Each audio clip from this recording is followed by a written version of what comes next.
Undisputed. We are live from Los Angeles. I'm Jenny Taft here with Skip Bayless and Shannon Sharp.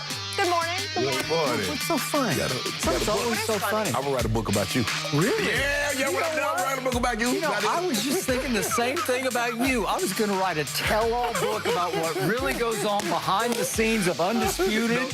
But my book wouldn't sell because it'll be all roses and rainbows. You know what? As a matter of fact, the book coming out tomorrow. I've been working on this for 5 years. 5 years and it'll be a page long. You guys don't want to know what I would say if I Yeah, you in it too, Jenny. You in it too. I got a lot of thoughts. No, okay. Kidding aside, I am fascinated by the discussion we're about to have because a new book on the Patriots has gone into great detail about the fractured relationship between Robert Kraft, Tom Brady, and Bill Belichick. There is a lot here, guys. Kraft reportedly disparaged his coach and even called him an idiot savant, while Brady apparently thought Belichick's methods were, quote, antiquated, even silly. Shannon, on a scale of 1 to 10, how bad does this make Belichick look? A 1. A 1? A 1. Because, Skip, we've had 20 years to know who Coach Belichick is. This is not the Tiger Woods situation where the public persona was undermined by what was going on behind closed doors. We saw Coach Belichick cut Lawyer Malloy the Tuesday before opening season. We saw Coach Belichick cut a man, Taquan Underwood, the night before the Super Bowl when his family is in town and the guy had to watch the game from the stands. So we've got 20 years. Traded Richard Seymour. Look at all the guys, the great guys that have gone. And see, it wasn't until they wrote this book and how he was treating Tom Brady out of the door that people like, oh, Coach Belichick was like that. He was on full display for 20 years for all to see. But when you're winning, everything, all the Patriots fans and everybody was saying, this is what it takes to win. Well, okay, he believed that by letting Tom Brady walk out the door, he believed that was going to help him win in the long run. What Coach Belichick will not allow is like friendship or friends to get in the way of making a decision. First of all, he treats all of his players as employees. There is no friendship. There is no relationship. I'm the boss. You're the employee. Do the job or else. That's how it is. And when you say, well, hold on, but Tom Brady should be treated differently. He says, no, he shouldn't. And I'm not going to treat him differently. Therefore, that's why, Skip, he was busy. Now, you know, Skip, somebody's giving you 20 years of service. Great service. Been a model citizen for your organization or for your company. You're going to have at least the common courtesy, the decency to meet the man face to face and say, thank you for the 20 years of service and dedication that you've given this organization, that you've given this company. Mm-hmm. You would at least give him that. But that's not how he is, because he says, you know what, somewhere down the line, somebody's going to say, well, you met with Tom. You couldn't have the courtesy to meet with me. And he's never going to allow someone to say, you treated him differently than him, and you treated him differently than him. He's not going to allow you to do that, Skip. So this book, although the excerpts that I've been able to pull from it has been entertaining and like, well, damn, Skip, I'm not surprised by anything, Skip, because that's who he is. Everybody thought he was a... Mr. Kraft also called him an a-hole. Everybody thinks he's like that. He's very condescending. I know more than all you guys in this room. How dare you question me? Do you know my resume? I'm a 2-time defensive coordinator that won the Super Bowl. I won 6 Super Bowls as a head coach. And you are beneath me and you question me in my decision-making. So, Skip, it didn't do anything for me. I love it. I love reading all the things. I mean, obviously, it provided details that we didn't previously know. But my perception of him, it has not changed. He's a horrible person, but he's a tremendous head coach. 2 things can be true. Okay, let me paraphrase or rewrite this question for you. Over the last 20 years, from what you've known of Bill Belichick, scale of 1 to 10, how bad has he come across to you? But, Skip, he's always come across bad to me. So he would be a 9 on that scale as a horrible person. Yes, maybe even a 10. He's 10. He's a 10. But here's the thing, Skip. He's been doing things. It wasn't until he did these things to him. Skip, I remember when this story came out, and I told you, I said, Skip, this is going to end badly. I said, it's going to end badly. And what Mr. Kraft did, Mr. Kraft was saying all these things, but he saw something that happened years earlier. Jimmy Johnson and Jerry Jones. He says, I'm not going to blow this up. I'm not going to cut the golden goose head off. I'm going to let this goose keep laying eggs as long as it possibly can. But what he did in the process, he let the farmer end up killing the golden goose. He didn't do it. Okay, but remember, Jerry versus Jimmy wasn't about Jerry having to decide between Jimmy and Troy Aikman, right? No, it was about it wasn't about that, Skip, but it was about we had an opportunity to continue to build, and they let egos. Mr. Kraft wasn't going to let his ego, whatever he thought of, he knew deep down.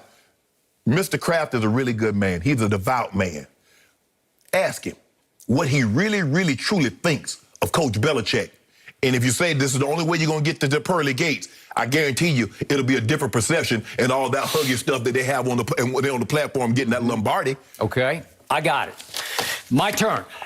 So I will be the first to acknowledge I have not read the entire book. Right. But I have read dozens of excerpts, yes. Excerpted highlights, or maybe we should call them lowlights from the book. Right. Many of them shocking, though I would say not surprising, because to your point, we knew it was sort of heading in this direction. I just didn't know all the anecdotes that would drive it completely home, drive the final nails in the coffin that is the Patriots dynasty. Correct.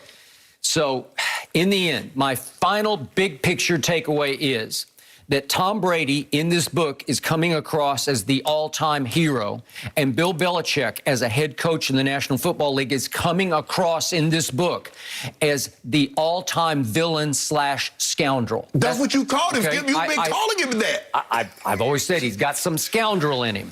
So what do we know from this? Well, I've been saying these things to your point really since Spygate. Yes. That was 07. So that's a lot of years on TV that I've been saying, I don't trust him.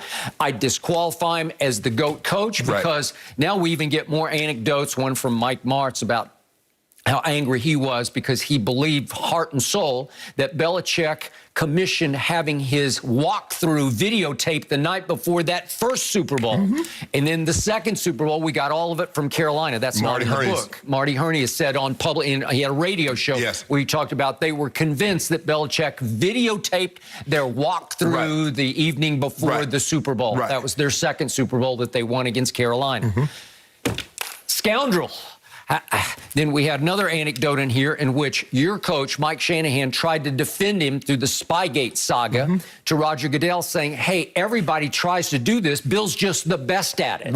And that's kind of damning with faint praise, if you will, because Mike probably has a little bit of scoundrel in him. That he does. You know it. He does. I know it very well. Okay, because that's, it's the old, if you ain't cheating, you ain't trying. You know, everybody, it's the sport of baseball. It's the whole sport was built on how can you bend the rules? How can you do things to the baseball to make it spin? Okay, we get that. So now let's start with the flashpoint quote of all the anecdotes that we got. And it's Robert Kraft leaving his Aspen home to go to a Patriots game and telling a friend, according to the book, and again, it's not a quote from Robert Kraft. It is, as Belichick tried to dismiss the whole book, as second, third, fourth hand quotes, but that Robert Kraft told a friend that I have to go deal with that, as you know, what did he call him? The biggest effing a-hole in my life. In my life. And he was dreading having to even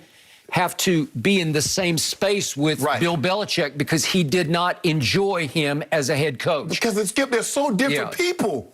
I don't know if anybody's ever been around Mr. Kraft, anybody's ever been around Coach Belichick, but they couldn't be more different as far as personality, as far as engagement. Okay, and Kraft also reportedly called Bill before he hired him that he found him to be an idiot savant. Well, that's a contradictory term of he's an idiot, but he's a brilliant idiot. He's like gifted. He's got some like genius about it. He's Rain Man. And the point is that he's got rough edges. He is aloof. He's arrogant. He's difficult to deal with. He is immovable off his opinion. Once he gets dug in on something, you can't talk him out of it. We can't communicate. I don't like socializing with him. But, man, does he have some gift of especially teaching and coaching defense, Okay, so these are damaging quotes to reputation, So then we look at the bigger picture, and we see a Tom Brady as early as 2017, which we already knew from Seth Wickersham, saying, I just can't play for him anymore. I can't take it anymore. He did not evolve. That was the quote from, obviously, Guerrero last week. And the whole idea that he was antiquated, it was so antiquated that it became silly how Bill was stuck in the past. It was almost like he was a dinosaur that Brady allowed to continue to operate because he thought they could still win in spite of Bill Belichick. Right? But Skip, now I'm going to defend him on this. I mean, because I think there's a lot of things that the